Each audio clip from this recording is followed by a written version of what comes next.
welcome. Good morning, good afternoon, good evening po sa lahat. Welcome po to the Stop COVID Deaths webinar series brought to you by the University of the Philippines. Today marks our 118th episode at maraming salamat po sa inyong lahat who form our credible online community. For those who have just discovered us for today, welcome po at sana po masiyahan po kayo at marami po kayong matutunan sa ating webinar today. Our immune systems help us fight infections, but some individuals are born with problems with their immune system. In fact, there are more than 400 types of immunodeficiencies that have been identified, some even causing problems at birth. Others manifest later in life. People with inborn errors such as these are likely to become very sick from infections. So, fast forward, COVID-19 has had severe effects on individuals with immunity problems. They are part of the general grouping of immunocompromised individuals who must be vaccinated and provided with additional protection compared to the general population. So for today's episode of the Stop COVID Deaths webinar series, we will take a closer look at inborn errors of immunity to help understand how to identify these patients and provide proper referral to specialists who can help manage them, particularly if they acquire these. Hello and good morning po. Magandang hapon. I'm Dr. Raymond Francis Sarmiento, Director of National Telehealth Center, National Institutes of Health, University of the Philippines, Manila. Always a pleasure to be with all of you during our regular Friday po, no? Always looking forward because I have her again with me this week on the show, my beloved mentor and also our adjunct research faculty at the National Telehealth Center, international renowned public health communications expert, Dr. Susie Pineda Mercado. Dr. Susie? Hi, good afternoon. Good afternoon, Raymond. Magandang hapon po sa inyong lahat. I'd like to greet all of you who are with us on Zoom. But I know, Raymond, a lot of people are on Facebook and on YouTube, which is a live stream. So, kamusta po sa inyong lahat? And to all who are watching on the playback, we just want to welcome you to our program. We've got a great speakers. We have a great expert speaker, but we have two patient speakers who are going to be with us today to talk about a very, very interesting topic. But before we go to that, Raymond, we have very good news for everybody. Tada! Oh,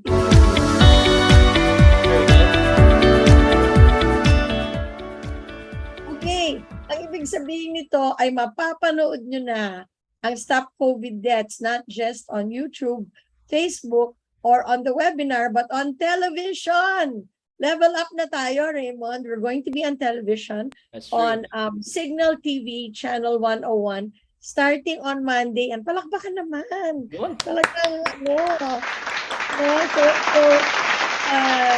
I think we're going to reach more people. We'll have a bigger audience. And this is really, I think, a very good time to reach out to people. People are very conscious about health. And so I think through the webinar series, we'll be able to reach more people if we're on TV. So thank you very much. Congratulations, TVUP, on this new development that we're going to be on mainstream media. So starting Monday po yan, abangan nyo. All right. As you've seen in our opening billboard, we have transitioned not just to talking about COVID-19, but we say C is continuing COVID issues, O is other outbreaks, V for viruses, I for infections, and D for disasters. So stop COVID deaths pa rin, pero nilawakan na natin ng konti. And for today, we will be talking about people, Raymond already mentioned, no? Merong mga sakitin, madaling magkaroon ng infection. Sino ba sila? Bakit ba ganon? At meron bang napapanganak na ganon? So we've got a leading expert on that and two patients who will be discussing this in more depth. But before we proceed, we know that you are looking forward to the latest news in health and medicine, and it's for this reason that we bring you the news update.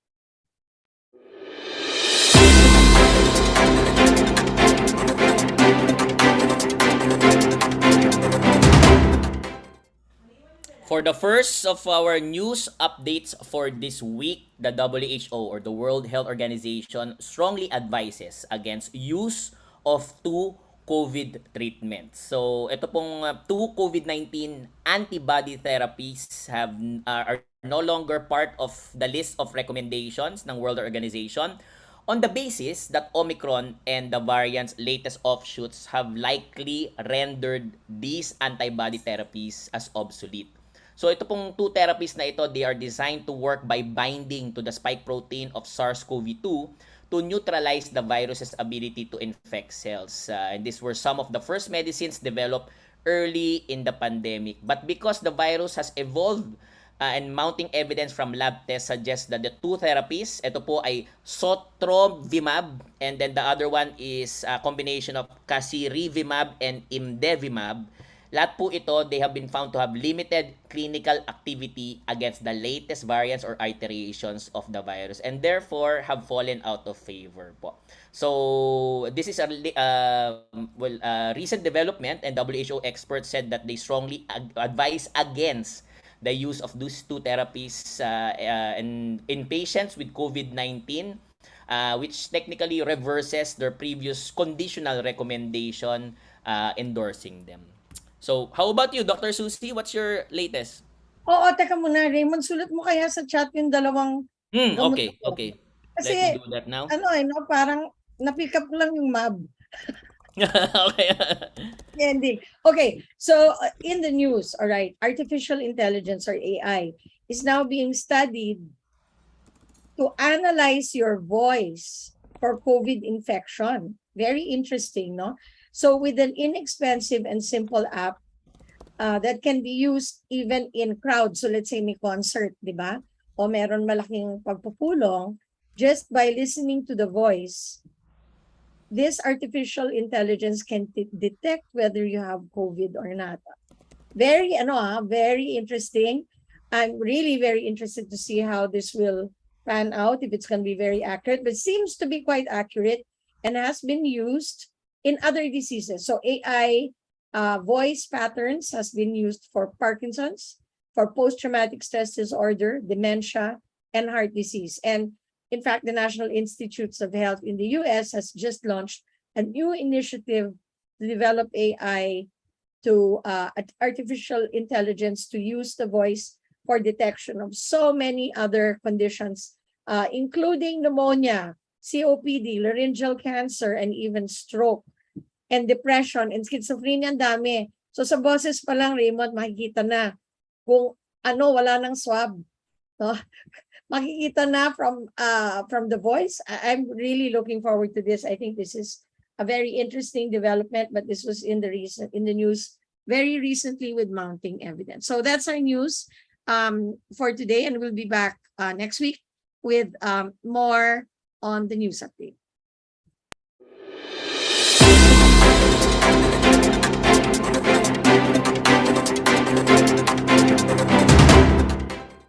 Okay, so we're back and we continue with our topic. Raymond, we have we are going to look at individuals with inborn errors of infection of errors of immunity. Of immunity. And actually, we're looking at individuals who have recurrent infection. Paulit-ulit yung infection nila. Parang maririnig din natin, mamaya may dalawa tayong pasyente, pag-uusapan nila kung anong nangyari. Pero ito, nakikita natin, these patients who have inborn errors of immune deficiency are frequently hospitalized. They are always given antibiotics and sometimes they frequently need IV antibiotics. Hindi pa di iniinom lang.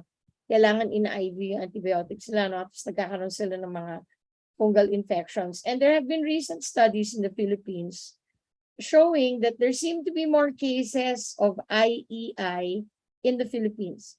Hence, the importance of everyone knowing more about this. We want the doctors, our nurses, our frontliners to learn more about this so that if you pick it up or you suspect it, you can refer these patients immediately to the specialists who can help them. So typically, we start our program by listening to what people think on the ground. And Raymond, I'll turn that over to you.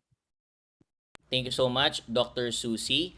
So, especially for those who are joining us for the very first time, we usually set our discussion into context by showing a very short video of people with whom we have conversed with, just to take the pulse of the common folks on the street po. The question that we pose to them: ano ang ibig sabihin ng mahina ang immune system, at ang pagiging sakitin ba ay namamana? Please watch this.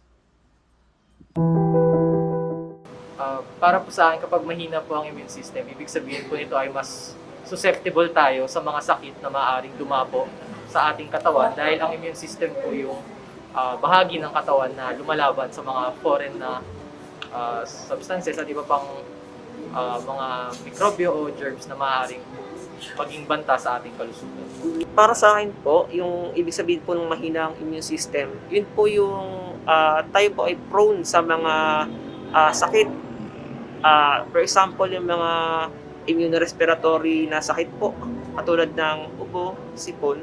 Since po yung immune system is yung nagpo-protect sa atin sa foreign substances, siguro pag sinabing mahina yung immune system is mas prone ka sa mga sakit. Basically, resistant sa mga sakit. So kung mahina ang immune system mo, mahina ang resistance mo sa mga ganitong or iba't ibang sakit. Ang natural na mekanismo ng katawan para labanan ang sakit ay hindi ganong kalakas. Kaya, ang nangyayari po ay madaling kapitan ng sakit ang katawan ng isang tao.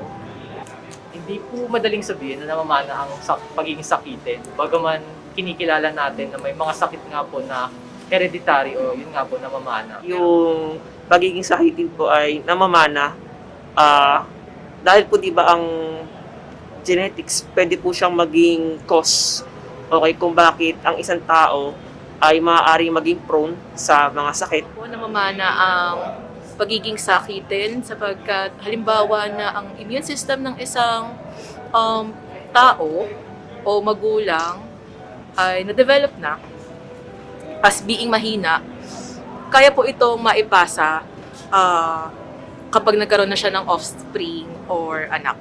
Dami kasing factors or nuances na pinoconsider. Siguro, diet ng tao, lifestyle ng tao. Pero for an easy answer, pwede siguro oo. Kasi yung affected sa genes. But I'm not quite sure that's something that we have to fact check.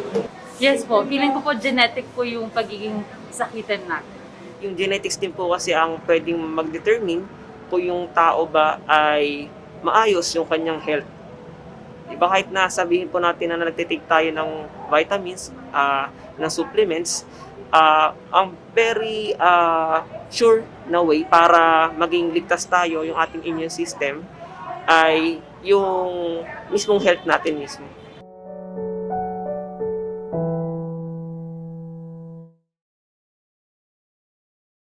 Thank you so much, TVUP, for that. It's always good to hear what people are thinking on the ground. And looks like people have an idea, no, na meron talagang mga sakitin, madaling magkaroon ng infection. And I kept on mispronouncing this. So it's IEI, Inborn Errors of Immunity. Kanina ko ano sinasabi ko, Raymond, parang masyado akong excited na nasa signal na tayo. IEI. So that's what we're gonna talk about. And yeah, so Raymond, we've got you've got some announcements. Go ahead, Raymond. Oh yes, yeah, a little bit of housekeeping, Dr. Susie. Sige, For all sige. those who are asking, we have already sent out certificates of attendance for webinars 1 to 116. Only a few remain for certificates of attendance webinar 117, and we have to complete them today, hopefully po.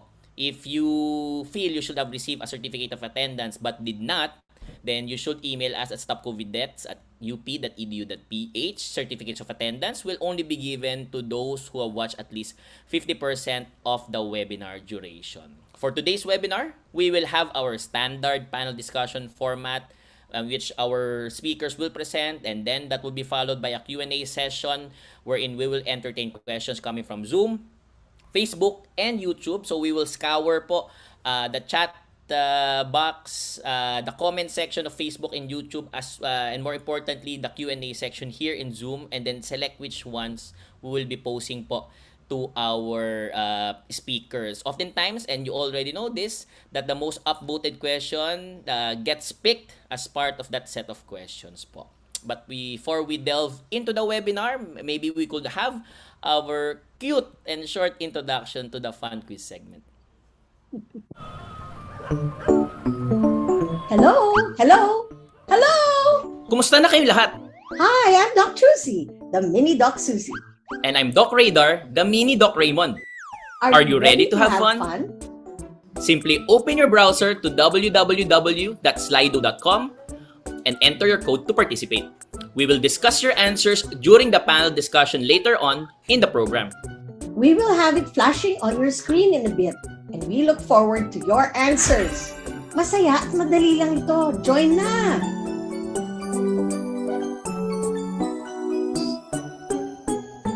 Natatawa pa rin ako, Raymond, pag nakikita ko yun. Nakakatawa pa rin. Okay, pinakahihintay ng marami. A lot really are tuned in because they want to join the fun quiz. So let's go, Raymond, with our fun quiz. Thank you, Dr. Susie, and thank you for the cute intro, TVUP. For those who are joining us outside of Zoom, you can join the fun quiz by opening up your browsers, typing in slido.com, and when you are prompted, enter the code 5405717. That's 5405717 for you to be able to participate in our fun quiz. For today's fun quiz, we have 3 questions. So medyo napapadalas na po yung more than 2 questions po natin, no? For our first question, kailan ba nadedetect ang problema sa immune system ng isang tao? Is it A, habang sanggol pa lamang? Is it B, 2 to 7 years old?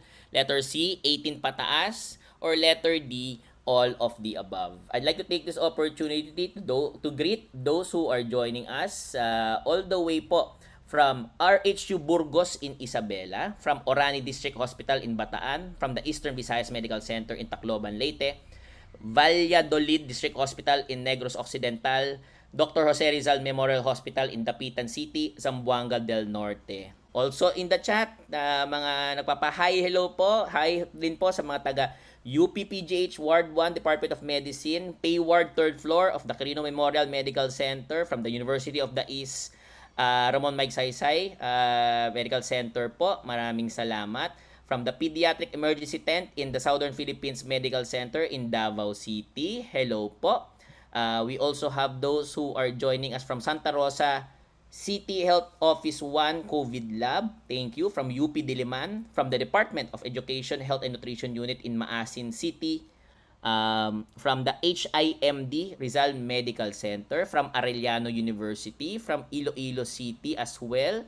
Our regulars pala kasi marami po pala sila. Center for Kidney Diseases and the Hearing and Dizziness Center, Otorhinolaryngology, Head and Neck Surgery, Endoscopy Unit of the University of Santo Tomas Hospital. Maraming salamat po sa inyong patuloy na pagsubaybay.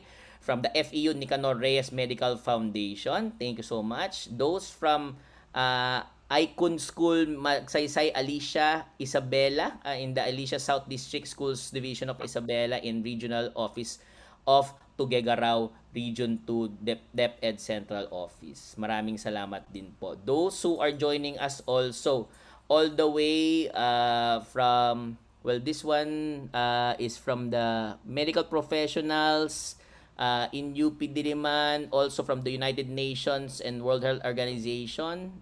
Thank you po. Who else? From Las Piñas General Hospital and STC. Thank you so much. From Cavite, from Davao, maraming salamat. And RPHS, Annex 1 in Antipolo, Dr. Menzi Aramos. For question number 2, ano ang red flags or warning signs ng inborn errors of immunity? Is it A, hindi lumalaki ng tama, failure to drive? Is it B, madalas kailangan ang IV antibiotics? Is it C, may family history of early infant death or paulit-ulit na infection? Or is it D, all of the above, lahat po na nabanggit? Also, you all know that we are watched internationally by those who are joining us from the Chonin Hospital in Taipei City in Taiwan, from Penang, Malaysia, from Canton City in Vietnam, from Dubai, United Arab Emirates, the University of Hail in Saudi Arabia, and Lunichi Ali University of Blida II in Algeria, from Stockholm, Sweden, from Los Angeles, California, and I think fairly regular from International SOS Luanda in Angola. Thank you so much for your continued support and viewing of our Stop COVID Deaths webinar series. For our final question, mayroon po bang test para malaman kung may problema ang immune system? Is there a test for us to know if there's a problem with the immune system? Is either yes or no po. Those are our options. We will not be closing our fun quiz as we move on to our webinar proper. Dr. Susie? Wow, thank you very much, Raymond. Ang ganda ng mga questions natin. And of course, I just wanna greet all of those who are watching us internationally. Nakakatuwa naman, Raymond, no? So binabati ko lahat ng mga, I mean, I suppose most of them are Filipino health workers in different parts of the world. That's true. And yeah, you know, I know it's different time zones for you, pero nakakatuwa na nakakasama kayo sa amin. And it means a lot to us na somehow nakakatulong kami, no, sa pagdala ng impormasyon sa inyo. So, okay, so wala na tayong patumpik-tumpik. Pupunta na tayo sa ating main speaker. And indeed, we bring you the best. We're excited about this discussion. Our speaker is the head of the Immunology Council of the Philippine Society of Allergy, Asthma, and Immunology, or PSAAI, and advisor of the Philippine Patients Organization with Primary Immunodeficiency, or PHILPOPI. We'd like to give a warm welcome to our expert, and she's the best in this field, guys. So talagang Stop COVID Deaths brings you the best. We've got Dr. Fatima, Johanna, Santos-Ocampo, Joni Santos-Ocampo. Joni, welcome to the webinar. Hi, good morning everyone. Good afternoon or good evening, no? Lalo sa nagtiyaga abroad, I'm so honored to be here, no? Sana po may matutunan, may mapulot kayo kahit konti sa aming talk at saka presentation today. Sige, go ahead, Johnny. The Go floor is ahead. Okay. Start my video. Share.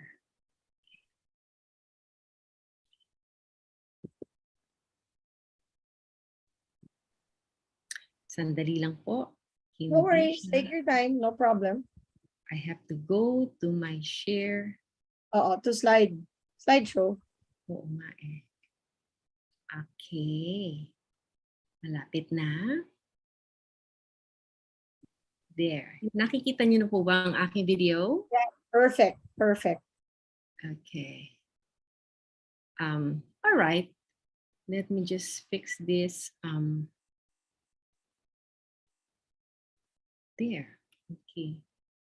Itong icon ng start my video. Ayan, napatay ko rin. Salamat. Okay. Babalik po tayo sa unang slide. So good morning po. No, I'm so very happy sa totoo lang to be given a chance to talk about the other type of immune deficiency, no? The lesser but more complicated one, and at times most devastating. We call it IEI, or inborn errors of immunity. Today, I'd like to introduce the topic. Medyo complicated. I'll try my best to make it a bit simple, and its relation to COVID-19. Ito po ang outline of my discussion. Okay, so let's begin. No? Now, the immune system is a complex system with many parts. The lymphoid organs is like includes the tonsils, no? If you can see here, yung adenoids natin, our lymph nodes, yung mga kulane, and the lymphatic vessels, the bone marrow, and other lymphatic tissues in your gut or yung sa bituka, like what we call the Peyer's patches, even the appendix is a lymphoid organs. And then of course, the white blood cells that's flowing in your blood, and it also goes in and around your tissues. So importante rin itong mga chemicals na nai-involve when these cells, quote-unquote, talk to each other, no? It's kasi immune system is one big network, and for that, they need the different cytokines na tinatawag, and chemokines and growth factors. I'll try to just give you a sense of the important parts and familiarize you with the basic terms that we use, no? Usually when we deal with a test and the clinical manifestations related to immune dysfunction. So the immune system is our main defense system against foreign invasion by microbes and foreign bodies. It also functions in immune surveillance that looks out for abnormal cells that can undergo malignant transformation or yung nagiging cancer pag hindi napigilan. And it is also responsible in maintaining a balance between inflammatory and anti-inflammatory responses. So this is just a picture of the basic na main parts of the immune system. So para ma-familiarize tayo sa mga terms na gagamitin ngayon. So here we have on the left side, the innate immunity. Napansin nyo, no? It happens earlier, may time, 0 to 12 hours. Kasi siya yung unang-una, first line na defense. So it's always present. Siya yung, pero non-specific siya. So it can attack any kind of microbe. So kasama dito, yung mismong epithelial barrier na tinatawag, yung lining na kunyari ng ating airway or ng ating bituka, no? Diyan pa lang meron ng mga natural antibiotics na pinoproduce that can already ward off yung ordinary mga mikrobyo. And then underneath, meron tayong mga dendritic cells, phagocytes, mast cells. Ito yung mga cells na, you know, they see the microbe and they engulf them, no? Sinusubo nila. Okay, so either nineutralize na nila or pirasuhin nila yon at ipepresent yung mga parts na yon sa mga other immune cells. Okay, so meron rin tayong NK cells or natural killer cells dito and the complement system. Yung complement system, alam niya ng mga estudyante natin, is a non-specific part of the immune system. Alright, so here naman on the other side is the adaptive immunity. So ito, makikita natin si involvement ng B lymphocytes and the T lymphocytes. Ito yung T cells or B cells. Nakita natin din dito si dendritic cells, lumabas uli. It's a common denominator between the two parts of the immune system. So siya kasi, gagawin niya, it will present the microbe and parts of it to the T lymphocytes, and this will make the T lymphocytes recognize kalaban natin to. And then what will it do? It will multiply itself. It will create more of these effector T cells that will now be the one responsible for neutralizing this microbio in coordination with other immune cells. Okay? And then yun, may memory cells rin siyang gagawin para nakahanda for future attacks of the same microbe. Now, ito naman, B lymphocytes, another part, siya yung gumagawa ng antibodies, no? So yan, nakalagay sa surface niya.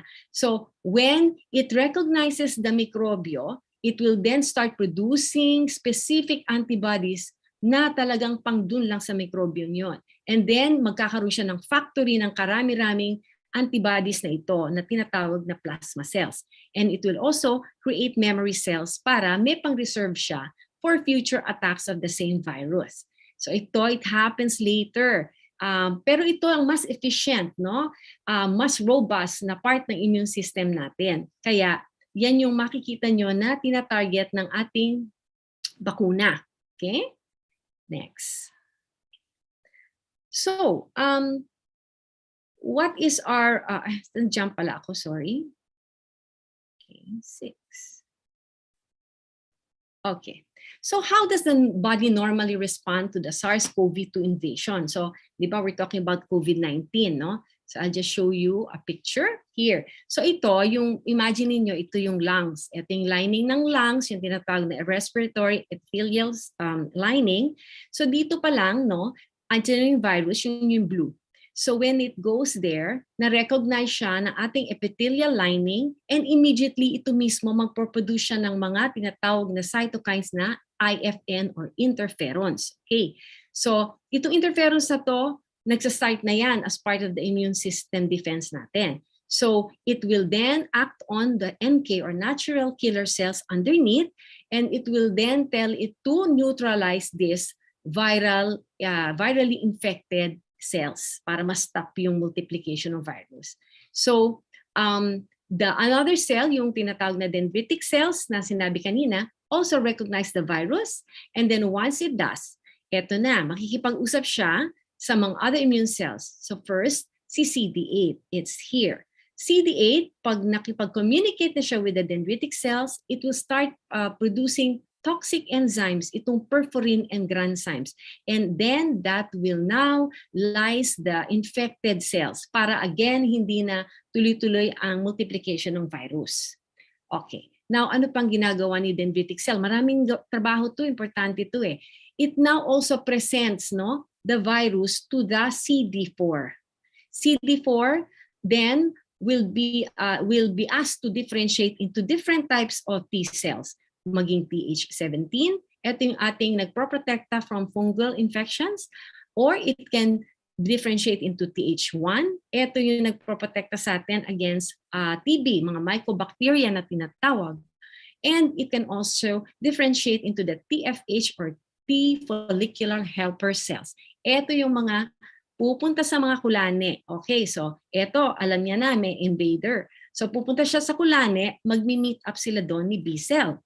And then si B cell, pag nakipag-usap na, will now know, oy, may kalaban tayo. I have to make antibodies against it. Kaya ito siya. Magiging siyang factory ng antibody we call plasma cells, and it will produce the immunoglobulins. Yun yung scientific term, no? IgA, IgG, IgM. So yan. Panglaban yan, specific yan doon sa microbiome dumating. Okay?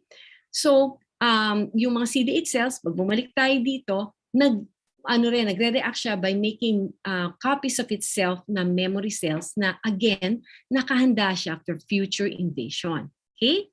So,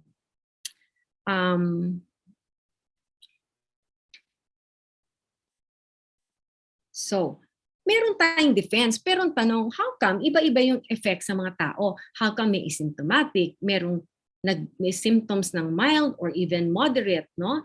And sometimes it's severe, nagre-respiratory failure, or merong multi-organ failure, and of course, they die, no? Now, the SARS-CoV-2 virus does its damage on the surface of the airways, the blood vessels, and other organ-specific types. But the greatest damage eventually comes from the resulting inflammation due to the dysregulation of the immune system. No? Yung balance ng inflammation and anti-inflammatory processes nasisira.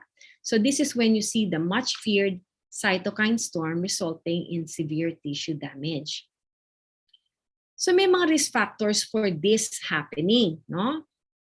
So for some time now, alam na natin from numerous studies that the risk of death from SARS-CoV-2 or yung COVID consistently and dramatically increases with age, especially when you're beyond 50 years of age.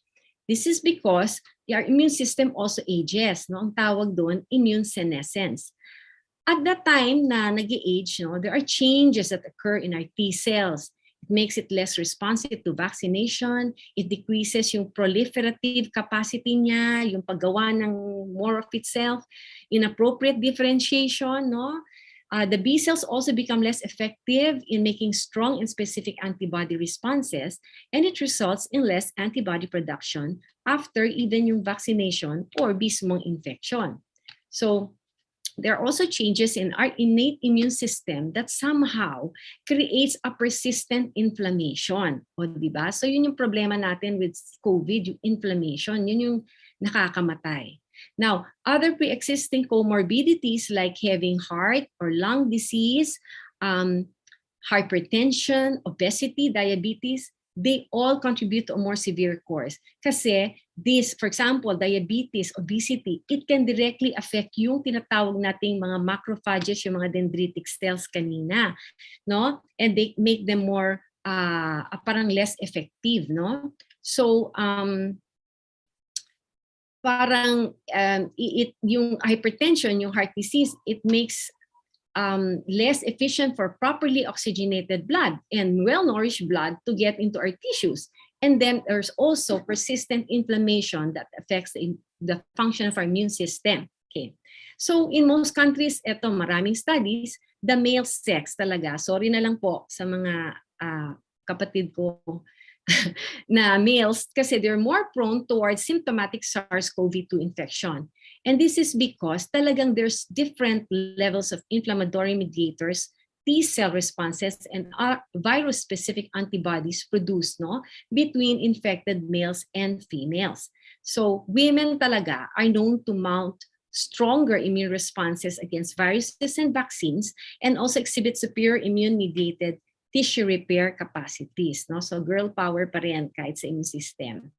In other words, no, pansin nyo, any of these risk factors actually puts a strain on our immune system, and it puts us in a state of relative or secondary immune deficiency. Okay, so now what if eto, no, na-describe natin itong basic parts na umaandar sa immunity natin. What if one or more of these important players of the immune system is deficient or is dysfunctional, no?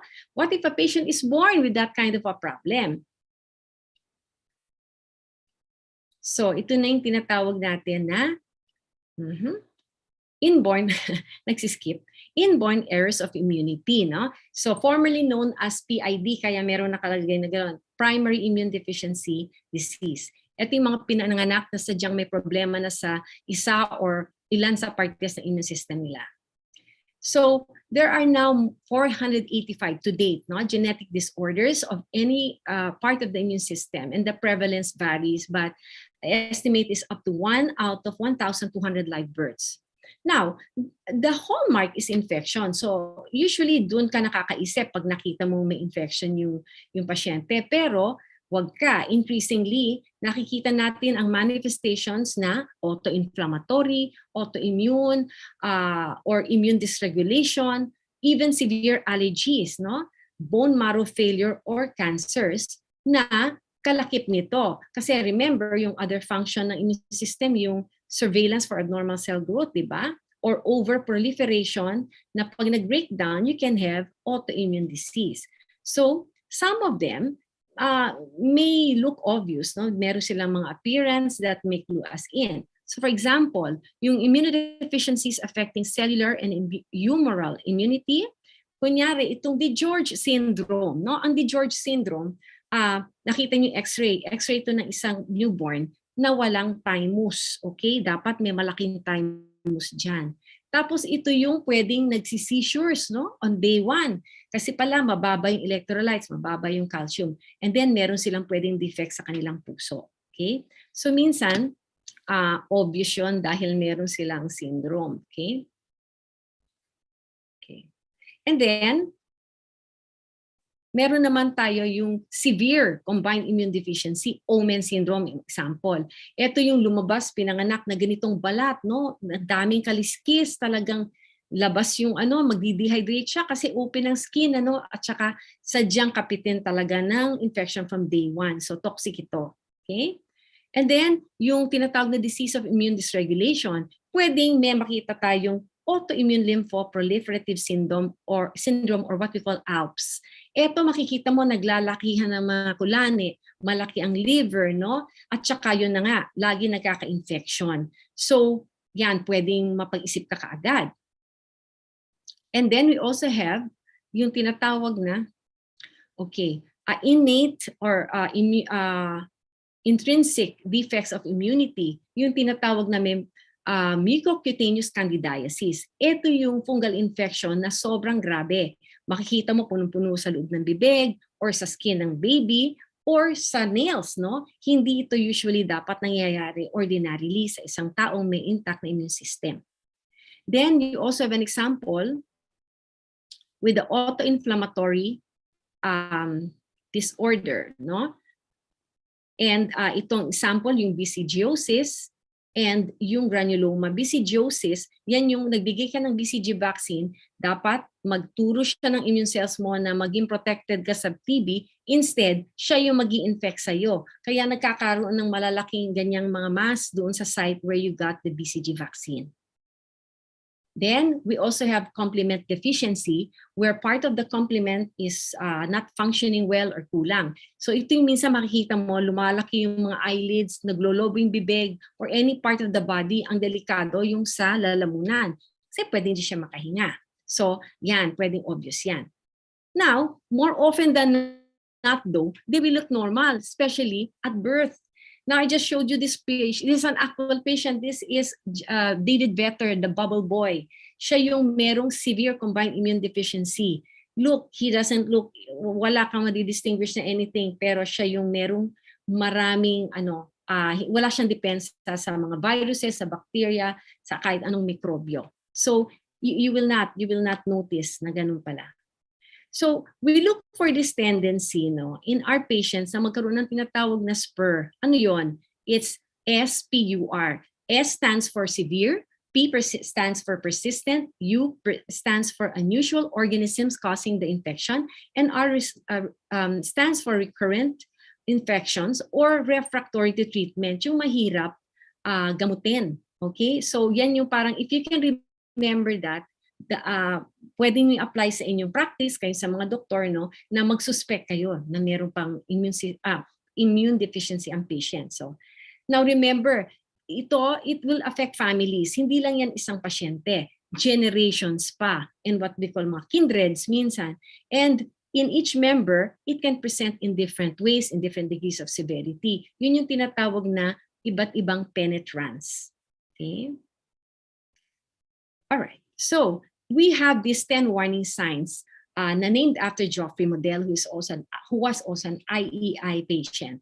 So, 2 or more of this, pag meron, magsuspect ka dapat ng immune deficiency. So let's see, no? Itong number 1, 4 or more new ear infections within 1 year, 2 or more serious sinus infections within a year, 2 or more months na gumagamit na antibiotics, 2 or more pneumonias within 1 year, failure of an infant to gain weight or grow normally, or yung failure to thrive, yung recurrent deep skin or organ abscesses, persistent thrush in the mouth or elsewhere, especially after 1 year old, the need for IV antibiotics to clear infections, 2 or more deep-seated infections, like yung mga bone infection yan, mga sepsis, and a family history of primary immune deficiency.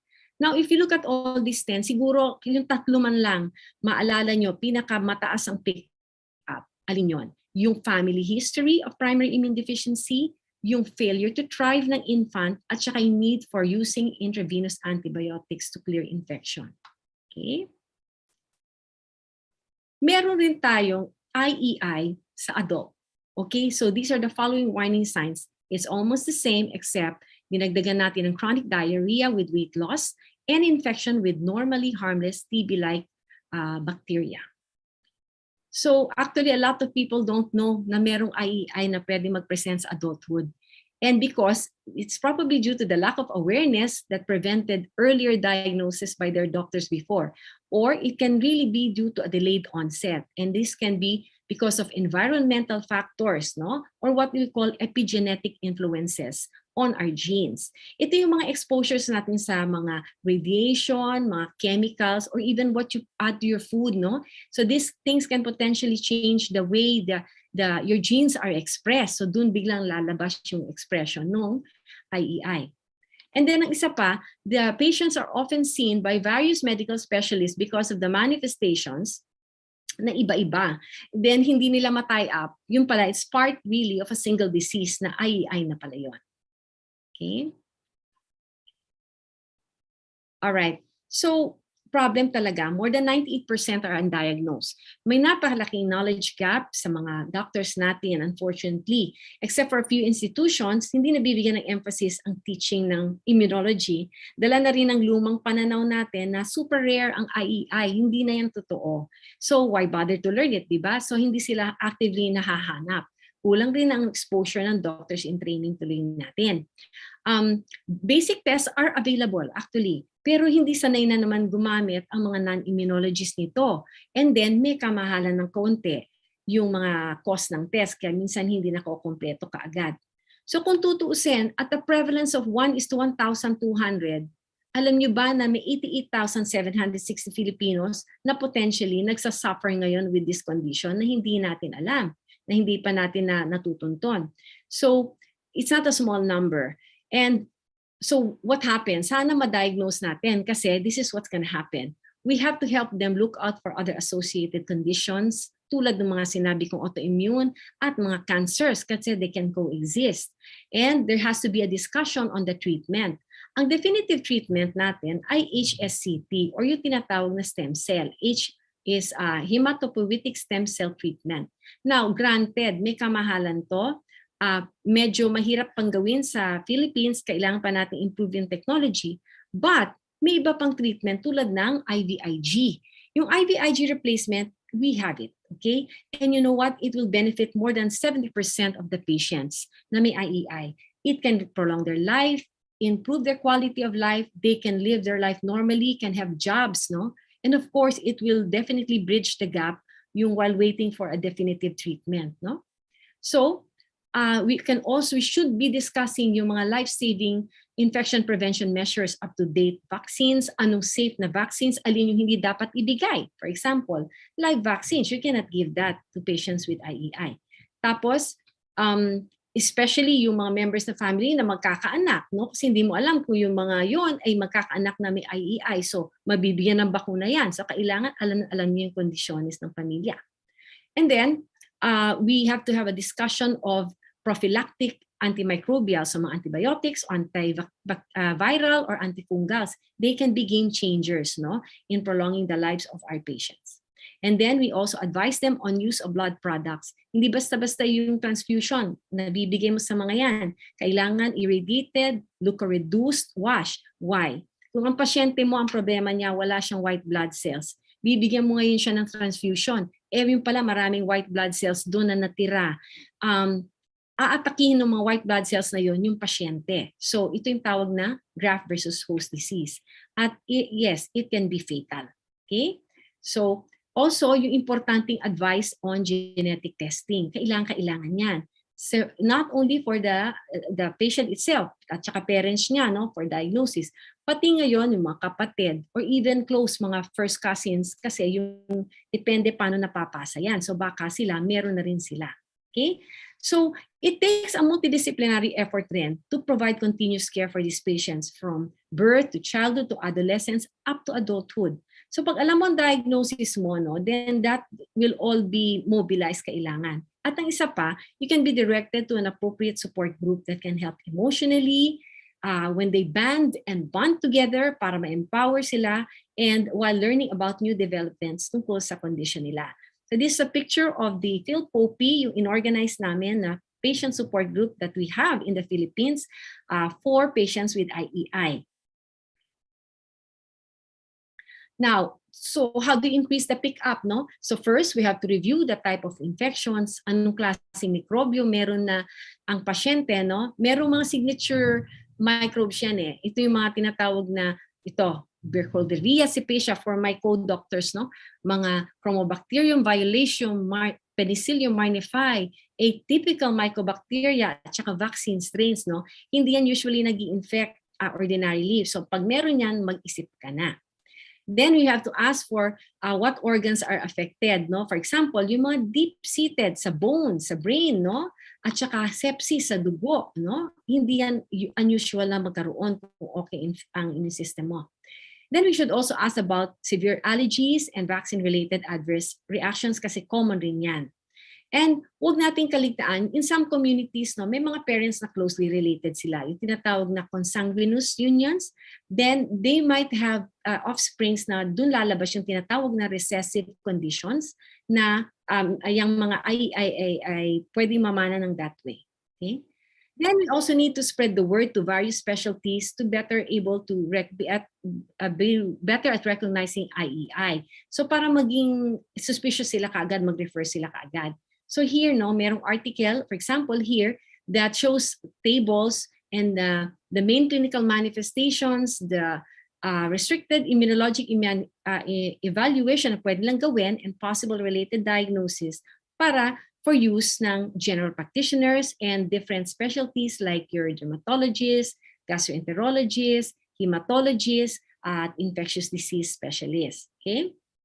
And then, we also have to get in touch with our partners, no, networking with other groups abroad. So we've actually started doing that, no. Way back 2015, we founded the CPID network. So you see the logo here. Southeast Asian PID Network and APSID, Asia Pacific Society of Immunodeficiency Disorders. So they have greatly increased yung access natin to important tests like the genetic test. We got more exposure to cases when we have our conferences together, nakakapagpalawak sa experience ng specialists and trainees as well, na hindi pa nakakakita ng ganun kadaming kaso. So, yung ating patient support group rin, no, nagkaroon tayo through the help of IPOPI. That's the International Umbrella Group for patient support. At nagtumutulong rin sila in updating ano na yung mga bago sa mga conditions na ito. And then after a carefully conducted history taking, you may already have enough info to refer to us, immunologists, no? But you may also opt to do some basic lab tests, katulad ng yung CBC, lalo na if you know how to compute for ALC and ANC, absolute lymphocyte count, absolute neutrophilic count. Napansinin nyo yung CBC nyo, wag lang yung segmenters and total white count. A persistently low lymphocyte count is a red flag. You should investigate that. And then we can do a lymphocyte subset determination. These lymphocyte subset tests are now widely available, especially in NCR, no, in major hospitals, but you would like the immunologist to interpret the results. And of course, you can also do the serum immunoglobulin levels. Diba na-mention ko yung role nila. Yan yung IgG, AME. First line na yan for screening. So, now, going back to COVID, no, how did it affect patients with IEI? So maraming studies that were looking at the prevalence, the mortality, the morbidity, risk factors, and correlation of the type of IEI with these factors nga, no? But most have been with small number of subjects. In my readings, the most recent one would be by Albo-Hassani et al., where they incorporated a systemic review of literature up to August of 2022. And it's going to be set to be published in the Journal of Allergy and Clinical Immunology. So basically, they gathered a total of 1,210 IEI patients who got COVID. So 31.4% are pediatric. Severity and mortality were seen to be very high, 4 times the general population, and 23.6% of pediatric patients had severe COVID, and the overall fatality rate was 8.7 or 870 times higher than the general population. So they also saw that a relatively higher mortality was observed in all the different types of IEI, especially those with IEI phenocopies, the ones with non-syndromic combined immune deficiency and syndromic combined immune deficiency. Okay. All right. So another thing I would be interesting, no? It would be interesting for me to tell you yung studies that gave us leads towards what could be specific underlying causes of severe COVID in these patients with IEI. There's this group of Qian Zhang and Casanova from Rockefeller University, who spearheaded the COVID human genetic effort. They tested the general hypothesis that life-threatening COVID in some or most patients may be caused by a single gene, inborn error or IEI, to SARS-CoV-2 in particular. They are studying targeted gene mutations that caused IEIs, which did not previously cause frequent infections before, but it predisposes to severe and fatal infections to specific viruses, katulad ng life-threatening herpes simplex virus encephalitis, fulminant viral hepatitis, severe cytomegalovirus primary infection, severe influenza pneumonitis, and also diseases resulting from the live viral vaccine strains. No? So these germline variants are turned out to be the ones involved in your type 1 and type 3 interferon signaling, as well as the toll-like receptors, which are all part of the group of innate and intrinsic immune defense. So di ba naalala niyo si interferons? Napaka-importante pala niya. Okay. As you may know, itong interferon, especially interferon type 1, has antiviral properties and anti-inflammatory function that prevents hyperinflammation. And also the toll-like receptors have a special part in this process. So ito yung nangyayari. Kunyari, ito yung cell, ito yung dendritic cell, ito yung membrane niya, papasok yung virus. It will sit inside an endosome. Yung endosome, on its surface, meron tayong tinatawag na yung TLR, 7 and 8, TLR3. Siya yung nagsesense ng virus. And then after that, it will initiate this cascade of cell signaling going down to the genes, the nucleus, the genes are here, to produce your interferons, okay? And then when the interferons are produced, lalabas siya sa cell. At this interferon will start acting on the same cell or sa mga kapitbahay na cells para dito magpo-produce naman siya ng tinatawag na ISG or interferon-stimulated genes. Ito actually ang responsible for proteins that are the antiviral. These are proteins that prevent viral entry, uncoating, replication, and budding. Okay? So, yan yung basis ng importansya ng interferon natin. So, it's logical to predict na pag may dysfunction in any of the genes coding for this mga parts ng cascade, then it will interfere with your type 1 immunity. So going back to the discovery ng grupo na yon nila Casanova, they found that 3.5% of patients with life-threatening COVID have these genes, these variants, these mutations, which were not found in those with mild or asymptomatic infection. So the picture just shows you the most updated list, the ones in red. So yung mga genes na yan, nagko-control ng production yan sa type 1 interferon response. Okay? So at the same time, there's another group of people led by Bastard, no? Yan ang pangalan niya, has shown the presence of autoantibodies against interferon molecules among 10% of adults with severe COVID pneumonia, but they were not found in mildly affected asymptomatic patients with COVID or in healthy individuals. There are no studies yet on children without IEI and had COVID and presence of antibodies, but he has another study on children with what we call APS. It's an IEI, no? Known to have autoantibodies to type 1 interferon. And this showed that the autoantibodies really conferred a very high risk of life-threatening COVID-19 pneumonia at any age in that group. So again, these autoantibodies talaga is proven to prevent the much-needed timely interferon-mediated response that prevents damage in COVID-induced inflammation. So in another study, nung pre-vaccination era to, no, there were 31 pediatric IEI patients with severe critical COVID-19 enrolled in an Iranian registry in 2020. Their findings also suggest that these genetic variants affecting the lymphocyte development, inflammasome pathway, and interferon system na naman, as well as the presence of autoantibodies against type 1 interferon, seem to contribute to COVID-19 severity. Now, strikingly, they couldn't find anything associated with MIS-C, and no one had long COVID. So baka may nagtatanong dyan. So how about long COVID? There's not much known, pero I just thought I'd show this, a very intriguing study, a Polish study, no? And it showed that immunocompetent children were more significantly affected by long COVID than those immunocompromised, no? And the risk of developing COVID, long COVID, increased with age and COVID-19 severity in both groups. Yung mga immunocompetent children had fatigue, reduced exercise tolerance, and difficulty concentrating, while the immunocompromised patients had slight increase in GI complaints. But they couldn't really explain why. So maybe we'll know more at tabayanan natin yung findings nitong RECOVER study on severe long COVID. However, they're still recruiting, so mag-iintay pa tayo.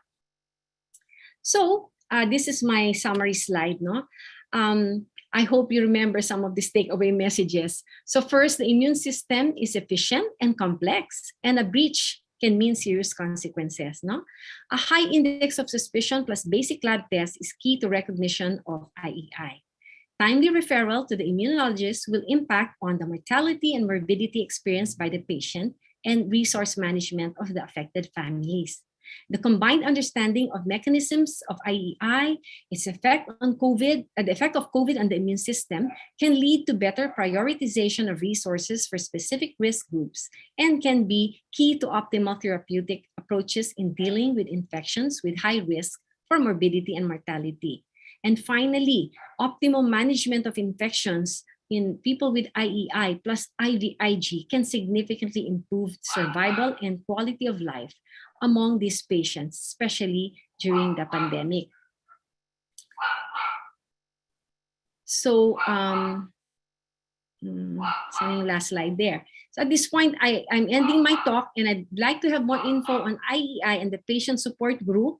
And if you just want to talk to your friendly neighborhood allergy immunologist, take note of this. This is our links where you can find that. So thank you very much for listening. Uy, thank you very much, Joni. Galing naman, my goodness.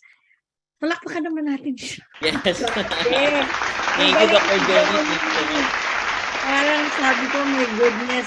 No, I'm gonna, again, this is one of those lectures that I'm gonna watch again kasi parang it's a journey back into the very basics. No, and you really explained it well.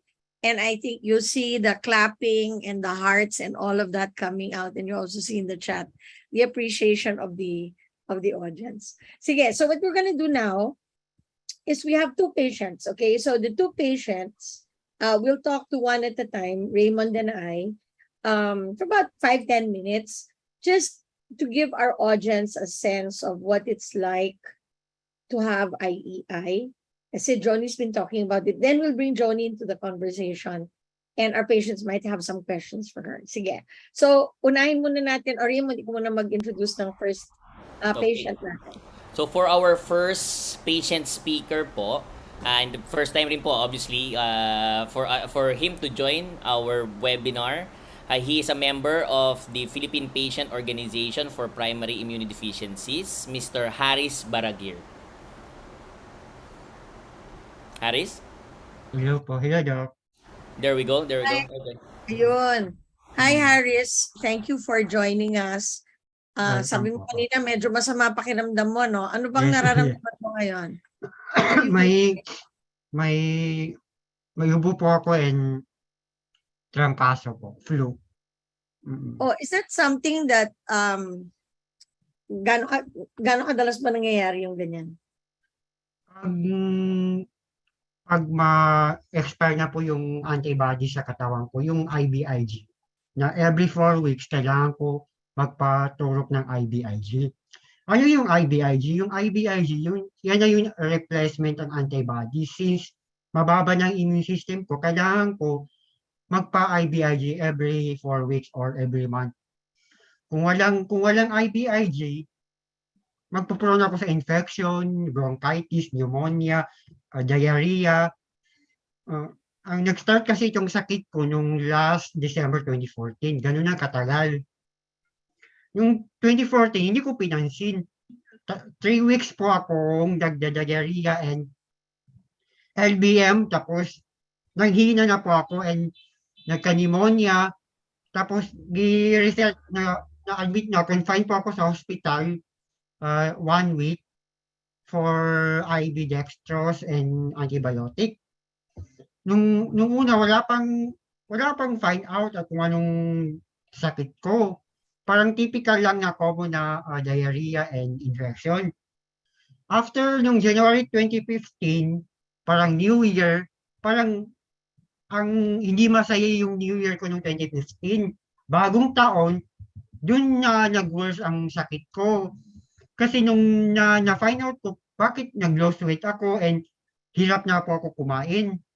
Na-find out, nakita ko sa salamin na may problem ang tank ko, lesion. Parang, hindi naman siya bukol, parang may tumubo na something. Nung una, I thought parang normal lang ito. Parang inayahan ko na lang na parang mawawala din yan. And then, nung April 2015, 3 months na yun. Wala pa ako nagpa-consult sa doktor, hindi na ako bumalik sa doktor. Kasi parang kaya pa ng katawan ko. After that, parang nanghihina na talaga ako and hindi ko tinapos yung on-the-job training ko, OJT ko sa Davao City.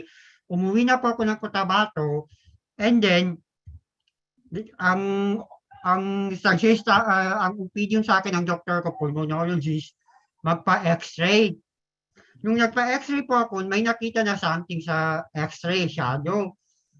Ang advice ko ng doktor ko, magpa-CT scan para ma-find out kung ano yung something na shadow. Nung nagpa-CT scan po ako, doon na po na-diagnose po ako na thymoma. Ang laki pa nung tumor na yun, thymoma, 6 cm, medyo maliit pa. Ang advice sa akin ng doktor ko, kailangan ko mag-undergo ng thymectomy or removal of thymus gland. Kasi naging abnormal yung thymus gland ko. Ang thymus gland, part yan ng immune system ng tao. Ang sa akin, naging abnormal. Kumbaga, pag sa bata, malalaki pang thymus ng bata. Pero pag mag-adult na, mag-shrink, kumaga, liliit yung thymus. Sa akin, ang nangyari sa akin, abnormal. Imbis lumiit yung thymus gland ko, lumaki. Kumaga, ang sabi ng doktor ko, kailangan ko magpa-opera or kung hindi ako magpapa-opera, magiging malignant and yung puso ko kasi yung heart ko yung paghinga ko ma-affect. 3 months po ako naghanap ng pera pang pa thymectomy. Noong August 2015, luckily na nakasurvive po ako sa thymectomy. And akala ko pag natanggal na yung tumor, yung thymus gland ko, magiging normal na po ako. Pero hindi po.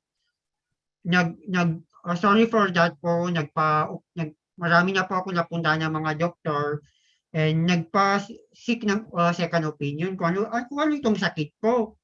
And doon na po nag-start yung iba-ibang klaseng therapy, antibiotic, steroid, parang halos every month nagpapa-antibiotic, tapos steroid. And parang nahirapan na din talaga ako magsalita dahil sa problem sa tangko. Parang nag-handle ko pa ako ng biopsy, tapos normal din yung result ng biopsy, granulation, yun, ganun. And ang advice sa akin ng immunologist ko, doon na find out na kailangan ko magpa-IVIG. Kung walang IVIG, magkakasakit lalo ako, magkaka-infection, antibiotic. Ang mahirap kasi sa antibiotic, kung always po ako magpapa-antibiotic, paano yung good bacteria sa katawan ko? Kumaga magkaka-fungal infection na naman po ako kung always po ako nagpapa-antibiotic.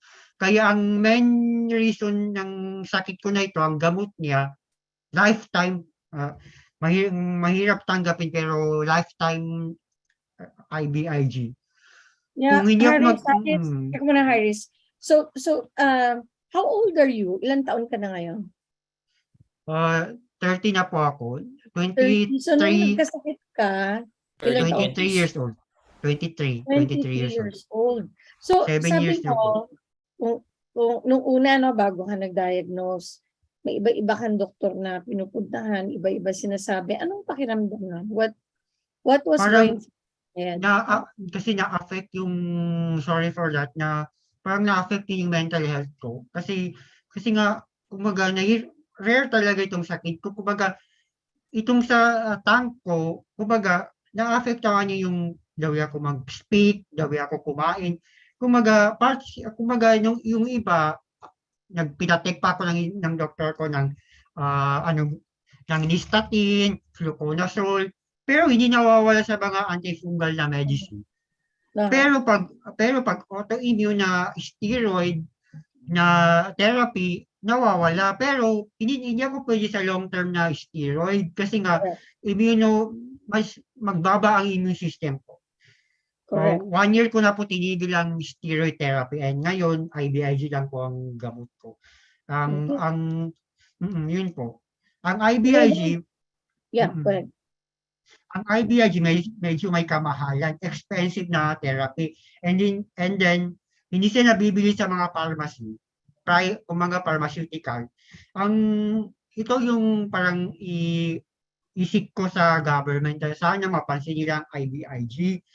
Kumaga sa government, mapansin nila yung IVIG na kumaga matulungan nila kami na kumaga ibaba yung price ng IVIG at isali sa PhilHealth. Kasi nga ang IVIG kailangan on expensive mo kung wala. Kumaga kung wala kang pera, hindi ka magpakaka. So Haris, nakakapagtrabaho ka naman, may hanap buhay ka ba? Ngayon, bumalik po ako sa pagiging insurance agent, financial advisor. So you're able to work, yun lang. Madalas Opo, sa bahay lang po ako, ma'am, kasi doc, kasi limited lang din yung face-to-face ko. Kailangan sa bahay lang din po ako kasi nga ma-expose po ako kung sa public.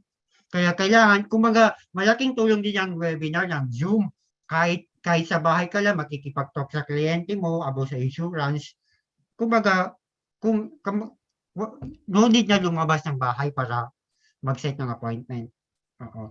Yeah. Kumbaga, Raymond, oo. over to you. Raymond. No, one of the questions po kasi will be with regards to the support system that you have, Harris, with your Opo. family, with your friends. I know, syempre, you've already touched on mahal si IVIG, but in terms of the other aspects of your life, would you mind sharing with regards to the support that you're receiving bilang a Ah, patient with these immune problems? ang ang hello, Doc?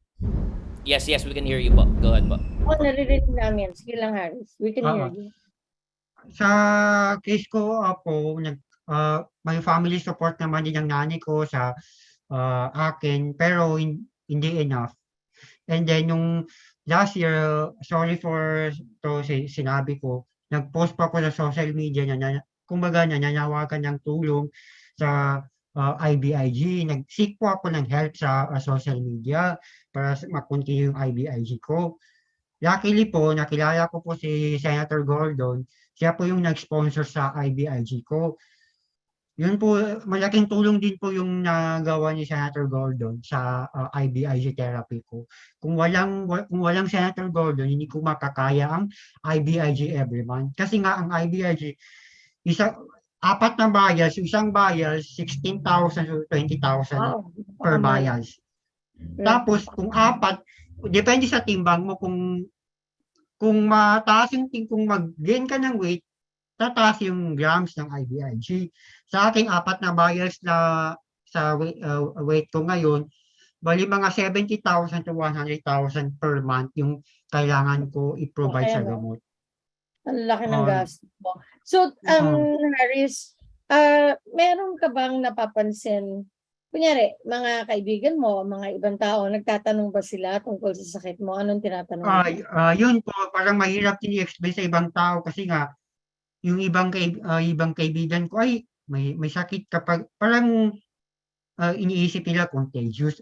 Ito po yung i-share ko sa lahat. Ang sakit na PID, not contagious. Kumbaga kami dapat kami na PID na patient, kami mag-iingat, hindi sila. Kasi nga exposed kami sa infection. Kumbaga, halimbawa, yung nakasalamuha kung may COVID pala, kumbaga, prone kami sa virus. Kumbaga, halimbawa, yung katabi ko pala may TB. Madali lang kami mamawa ng infection ng bacteria. Kaya, kahit nung wala pang pandemic, always po ako nagsusuot ng face mask. Kumbaga, kahit sa labas ng bahay, kailangan may face mask. Okay, so noon pa man, nag-face mask ka na. So, Opo, Harris, oo. Thank you very much. We're going to call you back into the panel later, no. Pero salamat sa sharing mo at mamaya sama-sama tayo kasama ni Dr. Johnny. Pag-uusapan pa rin natin itong sakit niyo, no. So maraming salamat, Harris. And thank you for joining us kahit na masama ang pakiramdam mo ngayon. So right now we'd like to introduce our other panelist, Katrina Villareal. Siya po ay nanay ng isang merong IEI. She's also part of the Philippine Patients Organization for Primary Immunodeficiency. So, Katrina, welcome to the webinar. Hi, good afternoon, Doc Susie, Doc Raymond. Sige, Katrina, tell us naman your story. This is about your son, no? Yes, so my son is 14, his name is Matthew. Siya yung may PID. No? So the primary immunodeficiency disorder that he has is called DiGeorge syndrome, which we briefly heard from Doc Joni earlier. No? Quick background lang on DiGeorge. It's a microdeletion in the Q arm of chromosome 22. Actually, one of the best descriptions that I've read about DiGeorge is it's the most common genetic condition that you've never heard of. Because it happens in 1 out of 4,000 live births approximately. But parang because the condition has a spectrum of medical disorders or medical conditions, it's hard to diagnose. So in Matthew's case, it first started as seizures. So he had his first seizure episode at 12 days old. We rushed him to the hospital, and then they eventually found that he had hypocalcemia and hypomagnesemia. His pediatric neurologist at that time also noted that he had, I can't recall lang how he described Matthew's ears, pero he noted his ears and the simian crease. So clinically, she was diagnosing Matthew as having DiGeorge syndrome based on the clinical findings. So on his second hospitalization, that's when his immunologist, endocrinologist, and neurologist all came together and clinically said na it's presenting as DiGeorge. We'll treat it as DiGeorge syndrome, and then just do the testing, the fish test later on. So it was eventually confirmed by a fish test. We had binili na kami ng immunologist niya with all of the precautions that we have to take, considering he's immunocompromised. So prior to the pandemic, we were also doing similar to what Harris was doing. Since baby pa siya noon, reverse isolation kami. So everyone surrounding him would wear face masks. If meron kang any symptoms, kahit sniffles pa yan, whether it seems like it's just yung allergic rhinitis, hindi pwedeng lumapit sa kanya. Anyone who's just recently vaccinated with a live vaccine, hindi rin namin pinapalapit sa kanya. Actually, we're very thankful na I guess his immune system isn't as bad as other DiGeorge patients, because actually when he was 1 week old, nabigyan na siya ng BCG vaccine, which technically hindi pwede sa kanila. So as time went on, we had all of these precautions. He was staying home for the first 4 years of his life.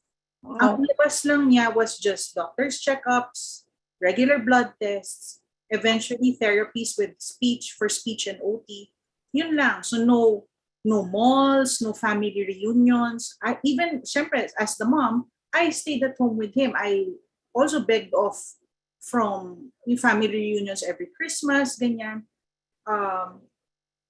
I also had to beg off from dinners and lunches with friends kasi hindi ko siya basta-basta iniwan at home. Because of our experience nga with having to rush him to the hospital when he had seizures or infections, we made the decision that there always has to be at least 3 adults at home with him. So it wasn't just his life that was affected. It was also our family's life. Both of us, we live with my parents. Majority of all of my siblings were still at home at the time. So living at home. So lahat made adjustments. So kung kunwari, aalis silang lahat as a family. Aalis lahat, may plano to have lunch out. Alam nila may maiiwan with ate. So sinong pwedeng maiwan with ate and Matthew? Ganon. So parang there were all of these adjustments already prior to the pandemic. So nung na-declare na tong pandemic noong March 2020, meron pa rin adjustments from our part. Pero I guess minimal in the sense na dinagdagan na lang namin yung precautions namin. Actually, Matthew hasn't been out since March 2020, except for twice when he was vaccinated. I haven't been out socially for the past 2.5 years. In fact, tomorrow is the first time that we're seeing the rest of our family. Kasi hindi kami nagmingle ng households eh. So we tried very much to protect Matthew from COVID. Kasi nga ang worry namin noon was it's a virus, wala siyang vaccine. Noong una, di ba, noong umpisa, wala pang vaccine in the first year. So we don't know how his body is going to react. Tapos you hear all of these stories of napupuno ang ICU, nag-ventilator. So talagang parang, alam mo yun, parang talagang yung stress and yung worry na what if makuha niya? Kakayanin ba ng katawan niya? So we had nag-bubble kami. We had our own bubble at home. And actually, in spite of that, 2 weeks ago, we still got COVID. But how is Matthew now, even with the COVID? Thankfully, he was out of the 4 of us at home. He was the one with the most minor symptoms. Oh, wow, nice. Just So, Katrina, from the get-go, 12 days old, kinukumbulsyon yung anak mo. Okay? yes. And thereafter, sunod-sunod na yan na, sunod-sunod na nagkakasakit and all of that.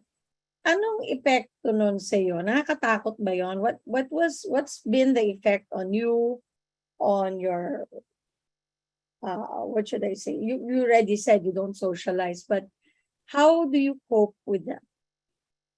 It's hard because in the beginning, no, parang you don't want to live in fear, pero nandun. Hindi parang earlier when we were talking before the start of the webinar, I mentioned his first hospitalization was New Year's Eve. And for several years since then, I never looked forward to New Year's Eve. Baliktad, kinakabahan ako pag December 31 na. Because it's like the anniversary of when all of this started. Uy, si Harris din Di ba parang, New Year's Eve, di ba binanggit niya I don't kanina? know, yun din well, that's probably a coincidence, but so the effect, so you're taking care of him. So what are you hoping for him?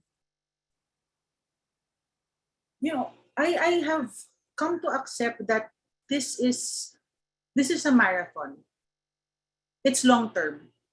He will and he may need me for the rest of his life. Way into adulthood. Of course, syempre, there's still the hope that he will gain some independence. Diba? Kasi part of the George, kasi meron din silang global development delay. So he has some therapies for that. But, you know, our lives are so intertwined na it's hard for me to separate na yung schedule. Everything is around him. I had to resign from work without even thinking paano ba ako kikita ng pera. Because I was looking at my son in the ICU, barely a month old, turning blue from seizures, with a nurse ambu-bagging him.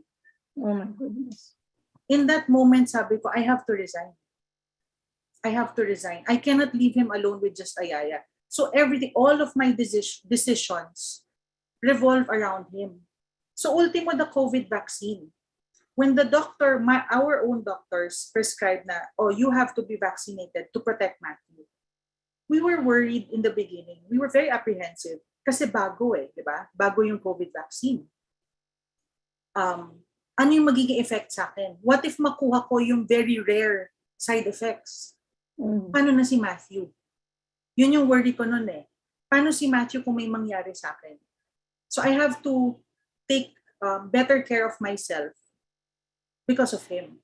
Because even with him, nung in-advise na rin ng kanyang immunologist to get the vaccine, ganun din, may ganun ding apprehension, di ba? What if may mangyari sa kanya? What if makuha niya yung rare side effects? So it's hard, there's really a delicate balance between trying to live your life, trying to give him somewhat, a semblance of a normal life, and still trying to protect him, trying to, avoid infections. Yeah, thank you so much, Katrina, for sharing. And we're coming back for a Q&A forum with Dr. Joni Santos-Ocampo and with Harris. So we'll give you a couple of minutes to turn on for Harris and for Joni to open your video. Meanwhile, Raymond's going to introduce our public service announcement. Go ahead, Raymond. Thank you, Katrina. Thank you, Dr. Susie, for just to be able to recalibrate us now before we go into the question and answer portion. We usually have at this point a quick break for our special public service announcement. Please watch this. Happy birthday to you.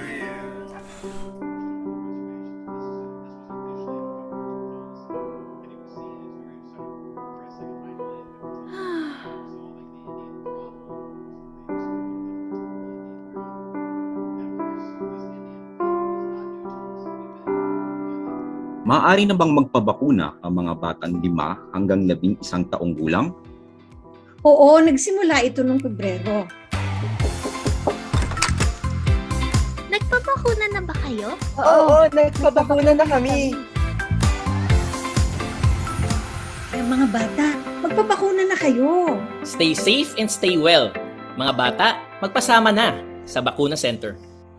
Thank you so much, TVUP. The COVID Communication Public Service Announcement is one of the many creative outputs of the Stop COVID Let's team to push for pediatric vaccination for children age 5 and above. We hope you can share this message to everyone and also share this video clip in all of your social media accounts. Stay safe and stay well. Magpasama na po sa Bakuna Center. We also understand that everybody is very busy with all of the things that's happening in their lives. So we have selected a few presentations and come up with short consumable videos that we call SCD Shorts. If you go to www.youtube.com/TVUPPH, you'll be able to see these short videos in YouTube. So hopefully you'll be able to gain nuggets of wisdom from this one if you are unable to watch again in the playback our webinars. Dr. Susie? Okay, thank you so much, Raymond. So we have Dr. Johnny Santos-Ocampo, we've got Harris, and we've got Katrina now in our panel. And to get the ball rolling, I think, one of the things that, of course, crosses our mind with this is, what if the doctors didn't diagnose it? You know what I mean? Si Harris, for example, ba, kung saan-saan ka nagpunta. I think, Katrina, your situation is probably the same, right? They didn't know right away what happened. So I think my question is, what brought you to the immunologist? So Harris, ikaw muna. Paano kang naglanding dun sa tamang doktor?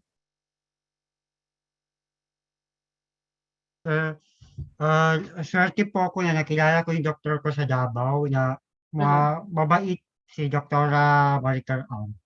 Sobrang bait na doktor and magaling na immunologist sa Davao.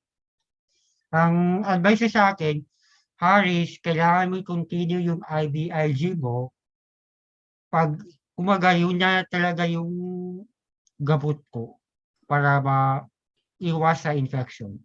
Pero Hindi ako parang magkakasakit. panghabang buhay yata yung... Opo, lifetime maintenance. Oh my goodness, oo, 70,000 a month. Okay, how about Katrina? What brought you to the right doctor? In our case, when he was confined kasi, his initial doctors were a neurologist and an endocrinologist. But when they started suspecting DiGeorge syndrome, that's when they brought on an immunologist na. And thankfully, we got some specialists already, no? Yes, we had some special. Kasi ang initial manifestation kay Matthew were seizures eh. So nung una yun lang muna yung training. But when they saw na hypocalcemia and hypomagnesemia, the endocrinologist came in.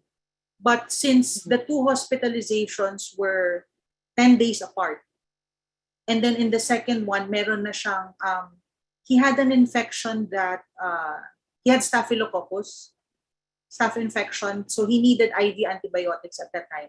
So that's when the immunologist also came in. And then yun, nabilinan na rin kami from the beginning ng mga precautions to take. Especially yung I remember from Doc Joni's slide earlier yung about blood products. That was very important. That became very important to us because binilin sa amin nun, if he needed blood transfusion, it had to be irradiated. And 8 years later, he had an appendectomy, which had complications. He needed a transfusion, and buti na lang, I got that bilin already from the immunologist. So that was very helpful kasi kung hindi ko alam yon at hindi ko na relay yung message na yon dun sa kanyang surgeon and the other doctors, then I don't know what effect that could have happened in his body kasi may extra kailangan na gawin pa dun sa blood product pala. Yeah, if you notice, both Harris and Katrina, parang mga doktor to eh. You listen to what they're saying, they're actually speaking about this in very technical terms, no? So I'm gonna ask Johnny. Johnny, you were saying earlier that our doctors and our nurses have to know more about this. So, in your experience, what's the threshold? O kumbaga, ano yung, you did talk about red flags, right? But what's the one or two things that should really trigger among our frontliners, probably in primary healthcare and so on, that this is an immunologic problem? Katulad ng sabi ko kanina, no, yung siguro yung medyo una makakapansin would be yung paulit-ulit na infections. We have a lot of that, no? Natatawa nga ako minsan yung mga ginagawa nating mga CPC. Minsan nakikinig ako, tapos yun yung history, pero wala sa differential yung IEI. Hindi nila naiisip, ano? Hindi Yeah, they don't naiisip. think about it. Yeah. So, that's one, no? A lot of the burden is on our doctors talaga, sa totoo lang, no? The education has to be through the medical personnel. So, kailangan yung pagkaganyan na, lagi ito nag-infection na bata, na-IV, very stormy ang course ng kanyang pneumonia. Hindi kasi dapat, shouldn't be accepted as usual. Right. Okay. That's the thing. Okay. So yan, Yeah. dapat alam yung threshold natin is, teka muna, deep infection yung pneumonia, ha? O kaya, yung mga nagpa-fasciitis, nakaka-encounter ako ng ganyan, tapos walang nakakaisip, na i-test natin ng ating B cells, no? So, I think that would be one. At saka, kung mayroong ito, yung history taking important. Dapat malaging tinatanong ang family history. Huwag dapat skip. So, yun ang turo natin sa mga doctors and trainees. O, anong mga family history? May ganito bang namatay na maaga, baby pa, sa mga pinsan, first cousin, o yung kapatid pala? Or yun, palagi rin may infection. So, I think yun yung tatlong, at saka yun, yung failure to thrive, yung parang, pero mahirap sa Pinoy, minsan maliliit yung pamilya, maliit ang lahi. Pero they say, na kapag maliit na bulas, ano ba yan? Yung hindi lumalaki, payat-payat, medyo short, hindi naman ganun ng parents, mag-isip ka. Something is going on for a long time. It's wrong. Yeah, something's wrong. I think what you're trying to say is, it's not normal to always have infections. Yes. Diba? Parang let's not accept that, because I remember when you opened your presentation, you were saying that the immune system is very efficient. Diba? Parang nagawa yung immune system na yon para mabuhay ang tao. Pero kung nakakita tayong paulit-ulit nag-i-infection, merong problema, baka may problema yung buong immune system ng bata, no? So, yeah, okay. So we're going to, Raymond, I'm thinking this might be a good time to answer the questions of in the fun quiz. Kasi they're related, no? Related. But we'll keep on picking up some questions. Sige, go ahead, Raymond. Thank you, Dr. Susie. For the first question po natin, kailan po ba nade-detect ang problema sa immune system ng isang tao? So we'll ask Dr. Joni to provide the correct answer so that they could hear it directly from the expert po.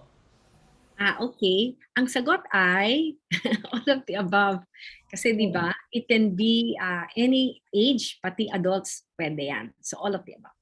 Thank you, Dr. Joni. For our second question, ano po ang red flags or warning signs ng inborn errors of immunity? Dr. Joni? Ang choices natin, hindi lumalaki, failure to thrive, madalas na antibiotics at may family history, lahat sila tama. So all of the above. Thank you, Dr. Joni. And then for the last one, this is interesting kasi 100% po siya if you notice in Slido, but in Zoom, 93% lang po. But the question is, mayroon po bang test para malaman kung may problema ang inyong immune system? Dr. Joni? Yes, we have basic tests, at least to give us a clue already. Magsususpect tayo kasi maraming tests na medyo high-tech. That's why we even send it abroad. Pero merong basic test na at least magkaka-clue ka na may immune system problem. So yes. Thank you so much, Dr. Joni. Dr. Susie? Ay, salamat. Thank you, Joni. I think our audience really like this quiz because it's also a way of remembering and learning something new today, no? So, Raymond, I know you're looking at the questions. Ang daming interesting questions in the chat. in the Q&A. So go ahead, Raymond. Ikaw naman. Well, for this one, we'll choose the one from Dr. Jacob De La Peña, which is the most upvoted that we have in Zoom. Do the professional medical alliances give independent information about health studies and like coronavirus, other viruses affecting the world, WHO and UN creating a subsidiary that will change and create an impact to the economy and also medical health communities internationally. So I think it's more of professional medical societies or groups or alliances endorsing certain kinds of information and where they can really go to seek that kind of verified information, Dr. Joni, especially with the advent of the internet po, no? Others just Google, pero how do you discern and where do you go in terms of identifying the correct information po, especially for those that have IEI, ma'am? Oo. Well, tayo locally, we have our society, the Philippine Society of Allergy, Asthma, and Immunology, or the PSAAI. We have our website, no? So we try to provide information there for our patients, no? And we also would have all this, yung mga organizations na immunology organizations, mga sponsored niyan, no? I think that would be a good choice, yung mga World Allergy Organization or American Academy of Allergy, Asthma, and Immunology. So, yung mga organizations sa ganyan, I think that would be, pag nakita mo yung name, yung speaker na nagsasalita is with them. And of course, kung talagang gusto mong i-research yung background ng speaker. Kasi minsan, they talk about the subject, hindi naman pala sila talaga certified doon. So kami, like for example, if I talk for my colleagues, lahat kami board certified. So pag board certified, meron talagang nag-train kami, nag-a-update kami, we don't stop. No, at least pag good standing ka society. So pagka nanggaling sa amin yung info or endorsement ng isang position statement, that should be okay. Kaya beware, pagka nagke-claim lang, tapos pag tinignan mo yung mga authors, hindi naman sila board certified immunologists, then I think that is a red flag. No? Dr. Joni, corollary to that, there's a question here, especially siyempre sa internet, puro po international studies po, no? But do we have like an local national database or registry, especially for patients with primary immunodeficiency, ma'am? Unfortunately, wala, no? I was well anyway, that is our next project, no? That's Johnny's project.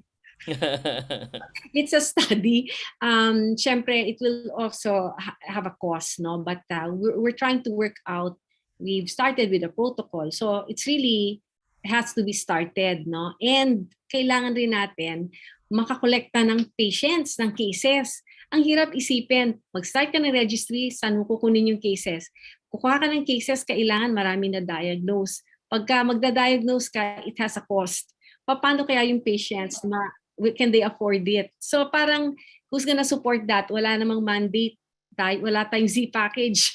Walang ganyan. All of this that we're doing is actually towards that, to sana help from the government to support these patients. So parang maging ganun din, meron rin siyang priority sa ganyang support na yun, ano ba tawag doon, C package or whatever for managed diagnosis and sana treatment at saka yung IVIG.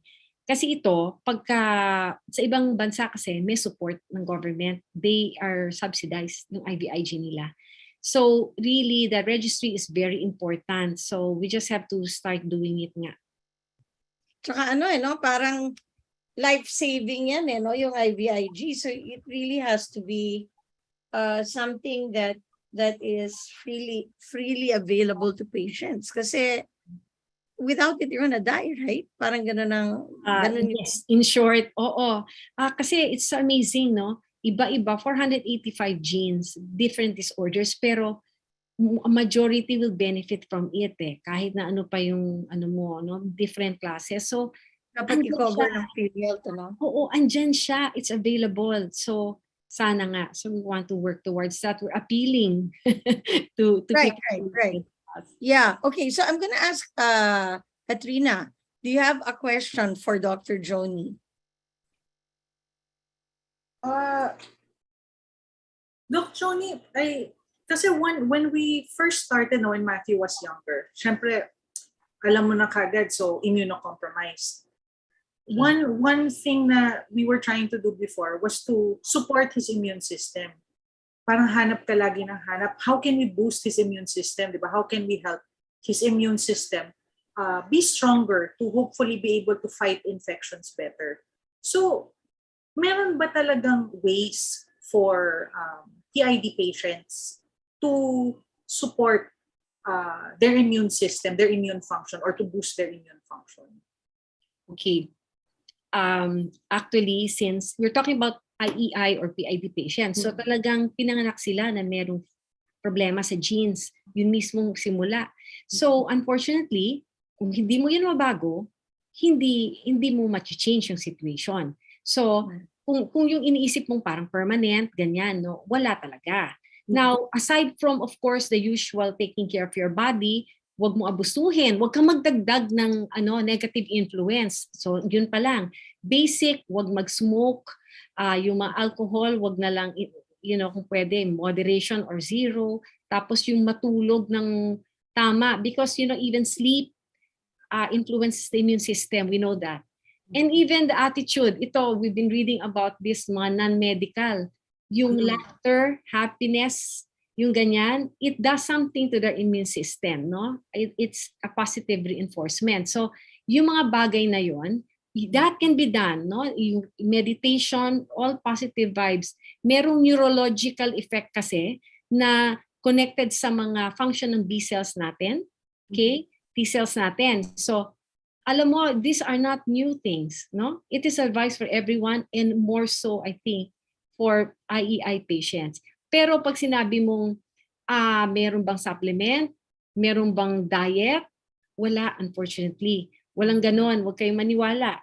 Mga fad diets, no? So, it is a multidisciplinary thing also. Kaya, you have to look at all the organ systems. Ayos ba silang lahat? So, you have to address kung saan ang may problema doon. Kaya, unfortunately, walang magic bullet, no?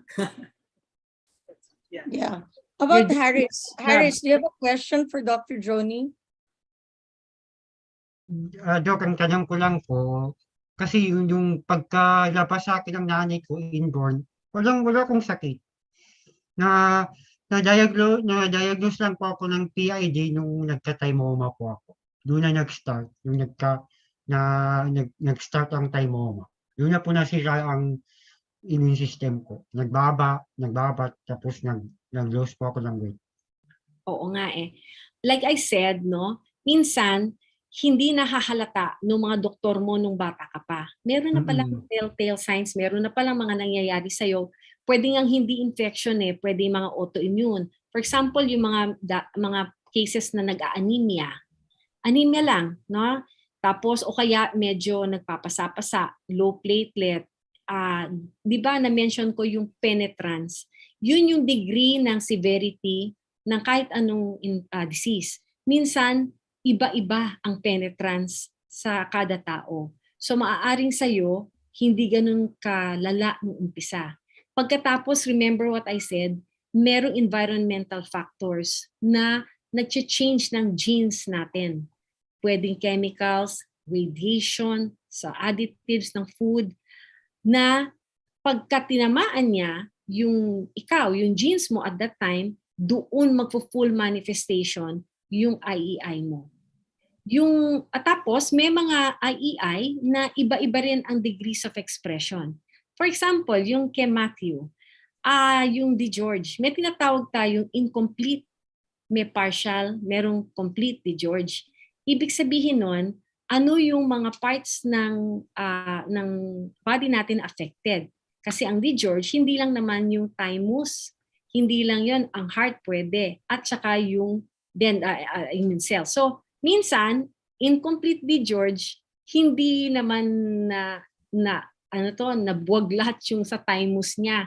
May konti pa, nagpa-function pa. Kaya, umokay. At saka hindi sila masyadong affected ng infection, katulad ng ibang zero talaga, walang production nung, sa thymus nandoon yung education ng T cells natin eh.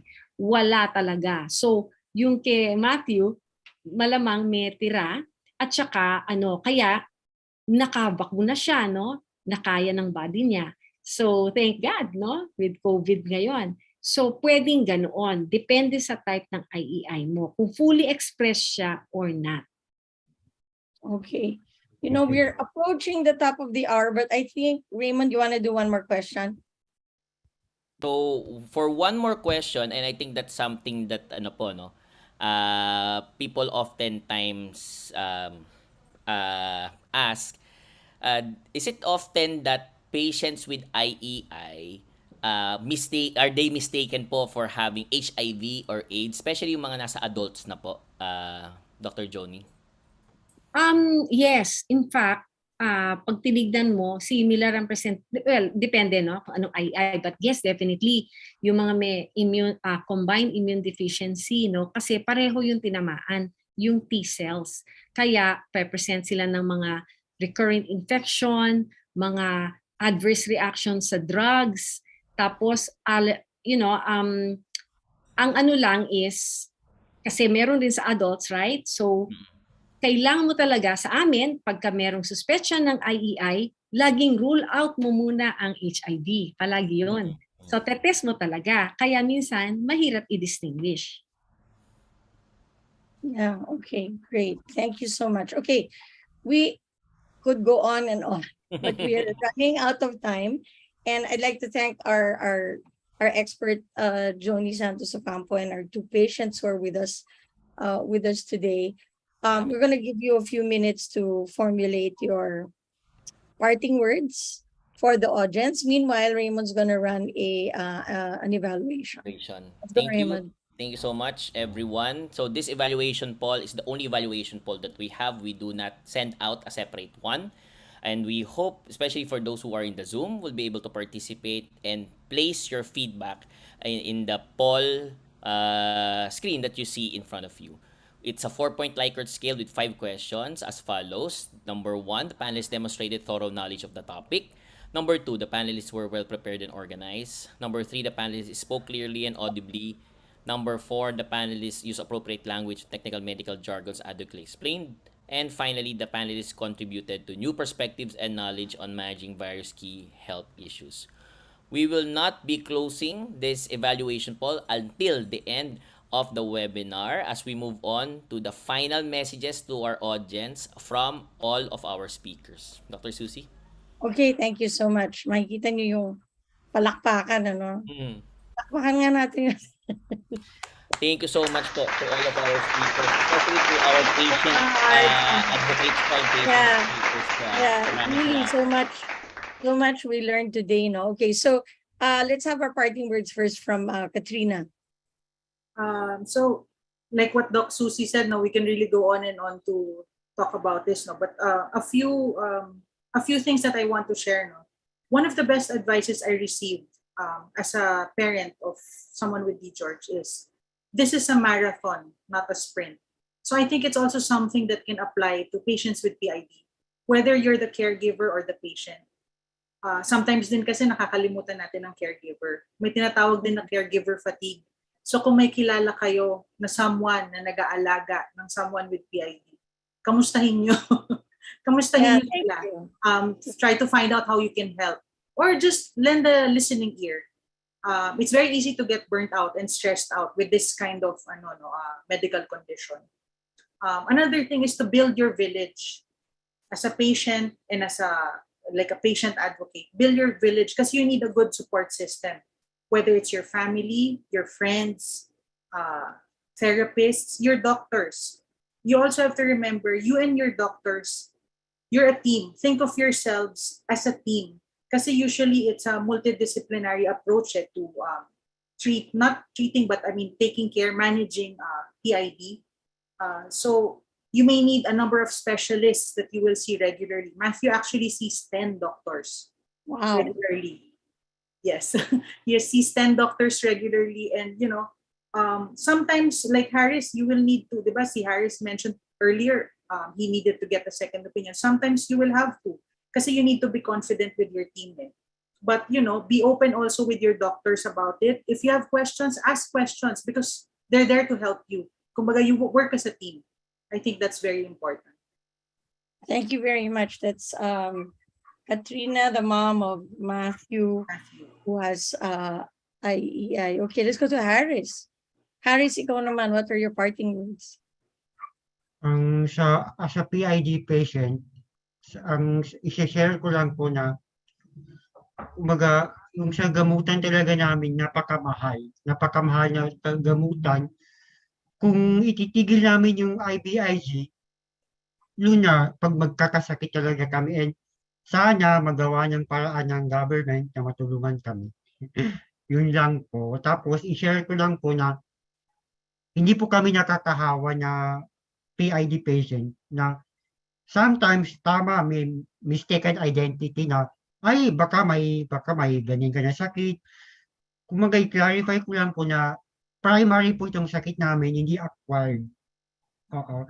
Tapos may pagka-similarity din po sa autoimmune na kumbaga yung si immune system mo hindi nagkakakilala. Kumbaga may pagka sa case ko kasi parang naapektuhan yung mental health ko pero kinaya ko. Hindi lang physically but mental health. Kailangan both na okay yung physically and mental health mo.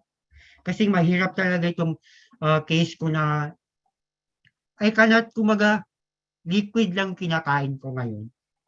Nahirapan po ako kumain ng regular meal. Kumaga soft diet po ako ngayon. Oo, kaya yung weight ko ngayon mababa. Hindi normal ang weight ko ngayon. 49 kilos ako ngayon, 50 kilos. Hindi siya normal sa edad ko. Oo, yun po. Thank you. Thank you so much. Thank you so much, Harris, for sharing and for joining us. Despite the fact na may trangkaso ka ngayon. Okay, so our expert, Dr. Johnny Santos-Ocampo. Johnny, go ahead. Okay, thank you. First of all, I really thank the two PHILPOPI members that we have kasi napaka-meaningful ng sharing nila. I couldn't have done it. The patients really are the best communicators of this condition kasi nga very, very intangible, abstract. Pero sila, they have gone through it. So thank you for sharing. Of course, I also thank the whole group, TVUP, Stop COVID group for giving us the opportunity. We don't have this opportunity marami opportunity na ganito to introduce the topic, no? It is uncommon, it's not super rare anymore, okay? 88,760 Filipinos suffering silently.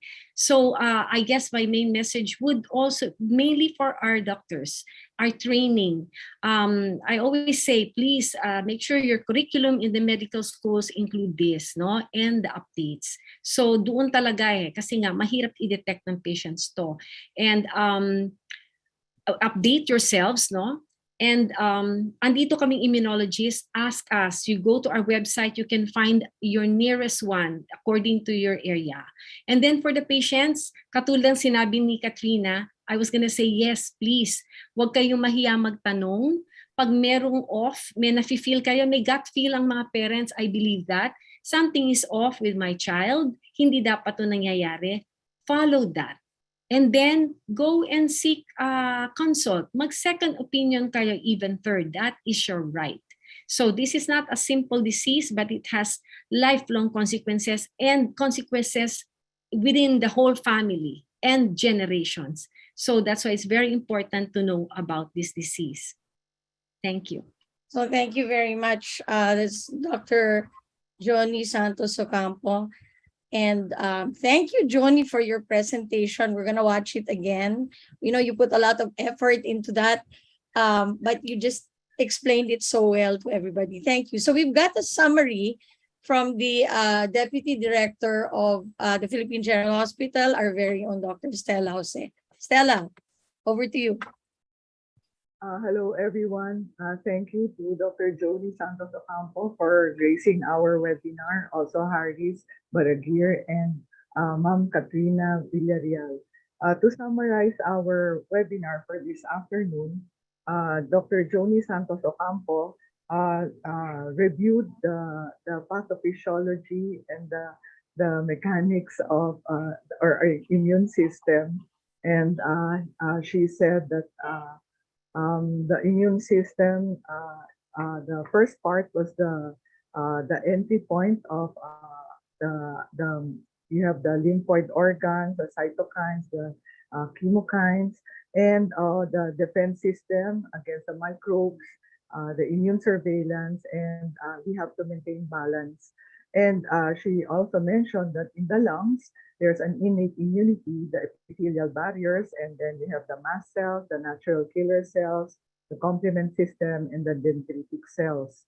Now, as to COVID, the clinical spectrum of COVID infection, same as others, the patients with IEI, they can be asymptomatic, mild, severe, or severe. No? Now, what are the risk factors for the patient with IEI? Now, the lethality increases with each decade, meaning the older you are, the more likely it will be lethal for you. Also, the presence of comorbidities for these patients. You can have, for example, you have heart disease, lung disease, or diabetes, hypertension. It is more dangerous for you to for the IEI patients to get COVID, no? And so the more it increases your chances of severity. It also affects the macrophages and the dendritic cells, making them less effective. Okay? And for the males they'll become more symptomatic, and so they have a lesser immune response and lesser tissue repair compared to the females. Now, what I would like us to remember are that the warning symptoms of primary immunodeficiency.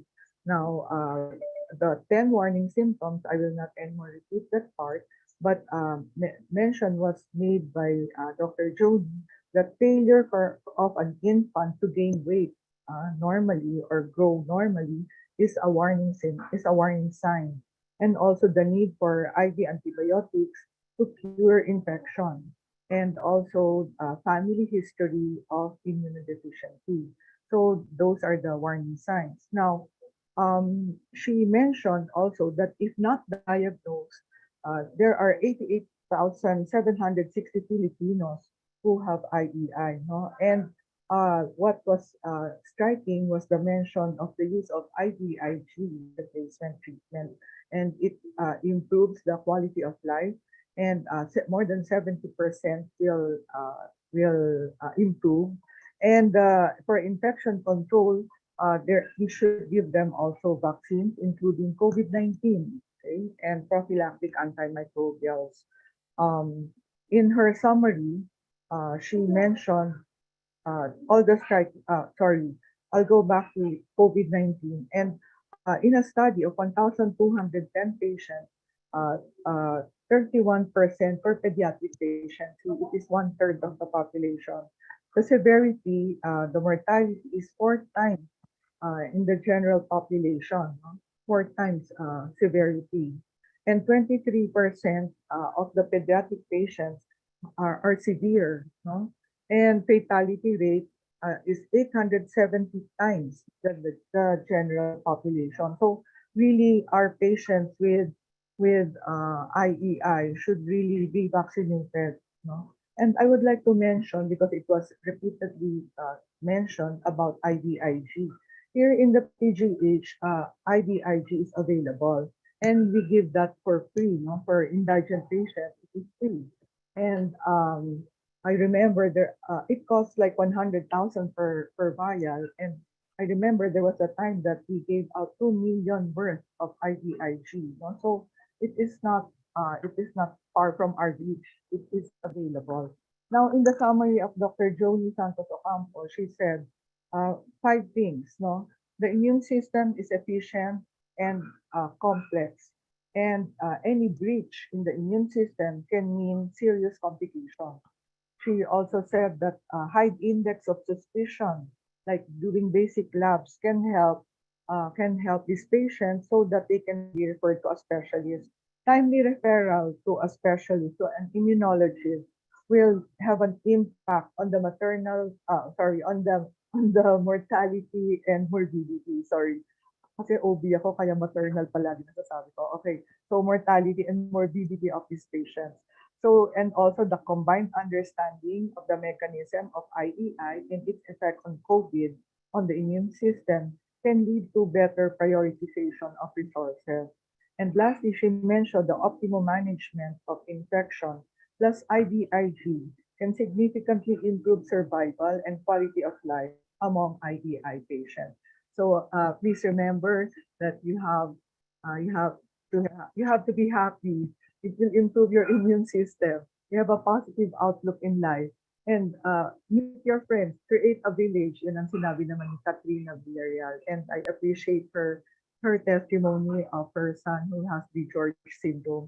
And as she said, in her talk, she mentioned that Matthew was in a bubble at home. And as a mother, I can't help but relate to that because as a mother, you want to protect your child. And she said that the effect on her at first was fear, and she was the first hospitalization of her son was on New Year's. No? So every time New Year's come, she would be apprehensive already. And that's really the feeling of a mother. No, you want to protect your child. And she said that you have to have a listening ear for if you have a friend who has a child with IEI, just listening is already lifting the weight off their minds.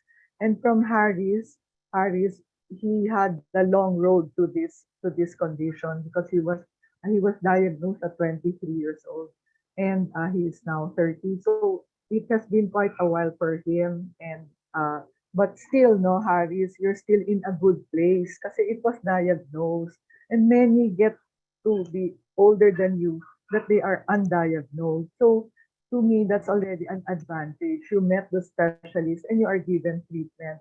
And also, he mentioned Senator Gordon, who also, by the way, donates here to PGH.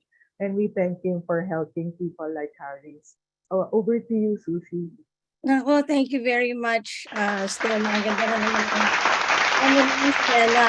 And thanks, Stella, for picking up on all the the psychosocial parts of it, no? Kasi apart from learning about the disease, I think we really got to understand the suffering, the difficulty of patients who have this, and that's why it's very important for us to learn. Okay, Raymond, do we have the evaluation? Evaluation, can we have it on the screen right now? Thank you so much. So, we have 5 questions po, no, as mentioned. And at least 95%, 96% pala of our participants said that they strongly agree with all of the statements po. So, fairly high, especially for our webinar for today. Napapansin ko, Dr. Susie, if we have a topic that really resonates with them, number one, but also getting to hear it directly from the patients or patient advocates themselves. Mataas talaga yung